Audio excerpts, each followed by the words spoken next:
luz ha sido una herramienta crucial para el estudio del cosmos y de nuestro entorno, pues gracias a esta podemos contemplar los fenómenos que nos rodean, desde manzanas cayendo hasta supernovas y cuásares.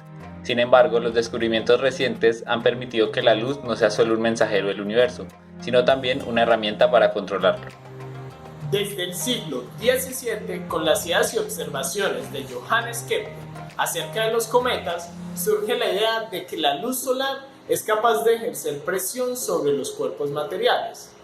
2 siglos después, James Clerk Maxwell, con el desarrollo de su teoría electromagnética, demuestra que las suposiciones acerca de la presión de radiación hechas por Kepler eran correctas. Las ondas electromagnéticas ejercen presión al propagarse. Con este hecho se procedió a intentar medir dicha presión, pero después de muchos intentos se concluyó que era demasiado débil. Para lograr medirla, se requería un extraordinario refinamiento en las técnicas y equipos experimentales, así como fuentes luminosas adecuadas para detectarla. La invención del láser en los años 70 brindó la oportunidad definitiva para esta medición. Esta radiación, al ser monocromática, coherente y de gran potencia, permitía que la presión ejercida fuera significativa para cuerpos lo suficientemente pequeños. La detección de la dispersión óptica y las fuerzas de gradiente sobre pequeñas partículas debidas a la presión de radiación fue reportada por primera vez en 1970 por Arthur Ashkin, trabajando en los laboratorios Bell. Unos años después, Ashkin y sus colegas reportaron la primera observación de lo que es ahora referido comúnmente como una trampa óptica, un haz de luz altamente enfocado y capaz de sostener partículas microscópicas estables en 3 dimensiones. En 2018, Arthur Ashkin fue uno de los 3 científicos que recibió el Premio Nobel de Física por sus aportes en el campo de la física láser con su invención de las pinzas ópticas.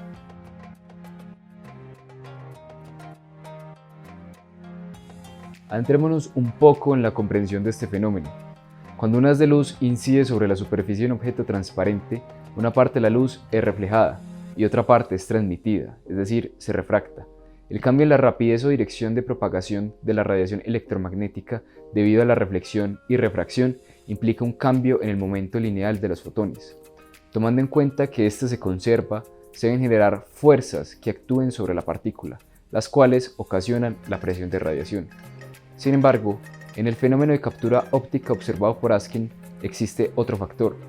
Hay un gradiente de intensidad transversal en el haz de luz, es decir, que la intensidad de la radiación es máxima en el centro y disminuye rápidamente hacia los extremos. Analicemos en primera instancia la refracción del rayo de luz. Tomando como muestra los rayos A y B, observamos que se generan 2 fuerzas proporcionales al gradiente de intensidad. La resultante de estas fuerzas tendrá 2 contribuciones, una perpendicular al eje de propagación que conducirá las partículas hacia las regiones de máxima intensidad y otra que empujará las partículas hacia adelante a lo largo del eje de propagación. La primera se conoce como fuerza de gradiente y la segunda como fuerza de esparcimiento o de dispersión. Para el caso de la luz reflejada, partiendo de la ley de reflexión, obtenemos que la fuerza ejercida en cada punto del objeto es siempre perpendicular a su superficie. De esta manera, la fuerza resultante tendrá el efecto de empujar al objeto en la dirección de propagación, y debido a la fuerza de gradiente, también se empujará hacia las regiones de mínima intensidad. Este comportamiento es opuesto al de la luz transmitida, sin embargo, su magnitud es aproximadamente 10 veces menor que la fuerza gradiente asociada a la luz refractada. Ahora miremos más en detalle el funcionamiento de la trampa óptica desarrollada por Ashkin. Esta contaba con un lente objetivo de microscopio, la cual le permitía enfocar el haz de luz en un área extremadamente pequeña. Debido a esto, se genera un considerable gradiente de intensidad en la dirección de propagación y transversal al haz. Como consecuencia, la fuerza de gradiente atrae a las partículas hacia la región focal, donde la intensidad es máxima. Lo que hace sorprendente y contundente a este desarrollo es que esta fuerza tiene magnitud suficiente para equilibrar el peso de la partícula y la fuerza de esparcimiento, de modo que las partículas pueden ser atrapadas aun cuando el haz se dirija verticalmente hacia abajo. Este tipo de trampa se conoce hoy en día como pinzas ópticas. y su eficiencia se ha comprobado con partículas cuyos tamaños van desde decenas de nanómetros hasta decenas de micrómetros.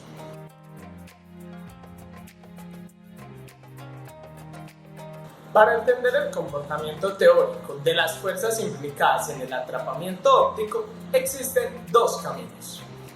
Dependiendo de la relación dimensional entre el tamaño de la partícula y la longitud de onda de la luz en el atrapamiento. Cuando el diámetro de la partícula es de al menos un orden de magnitud más grande que la longitud de onda, se pueden utilizar las herramientas de la óptica geométrica para cuantificar las fuerzas. Mientras que en el caso en el que la partícula sea mucho más pequeña que la longitud de onda, se trabaja con el llamado régimen de Rayleigh, siendo el primero de estos el acercamiento más usado en las aplicaciones y por tanto en el que nos centraremos en este video. En el caso para partículas mucho más grandes que la longitud de onda y utilizando la óptica geométrica, las desviaciones de los rayos de luz con su respectivo momento lineal asociado al reflejarse y refractarse en las superficies de las partículas atrapadas generan la fuerza de confinamiento, bajo los principios básicos de conservación y leyes de Newton para las fuerzas. El punto de partida para el cálculo de las fuerzas consiste en determinar la fuerza producida por un solo rayo de luz, al que se le asocia una potencia P, al incidir sobre la superficie de la partícula a un ángulo θ. Por simplicidad, cada rayo porta una cantidad de momento lineal por segundo de n sub m por P sobre c, donde n sub m es el índice de refracción del medio y c la velocidad de la luz en el vacío. De esta forma, la fuerza es igual al cambio en ese flujo de momentum. Parte de la potencia del rayo incidente es reflejada, mientras que el resto se transmite en el rayo refractado, donde R0 y T0 son los coeficientes de reflexión y transmisión de Fresnel, un ángulo θ para el caso de incidencia desde el medio hacia el interior de la partícula. A partir de ese primer rayo refractado se genera una serie infinita de rayos emergentes, en donde la potencia de estos estará dada por esta expresión. Aquí T y R son los coeficientes de Fresnel para el caso de incidencia desde el interior de la partícula hacia el medio, cuyo ángulo de incidencia es R. De esta forma, a partir de la geometría de la figura, se desprenden las siguientes relaciones para las fuerzas de scattering y de gradiente, relacionando los cambios en el flujo de momentum lineal en cada dirección. Luego, se obtiene analíticamente la expresión para las fuerzas en función del ángulo de incidencia. Y a partir de la ley de Snell, se obtienen las relaciones para los ángulos de salida. Esto nos permite describir matemáticamente las pinzas ópticas.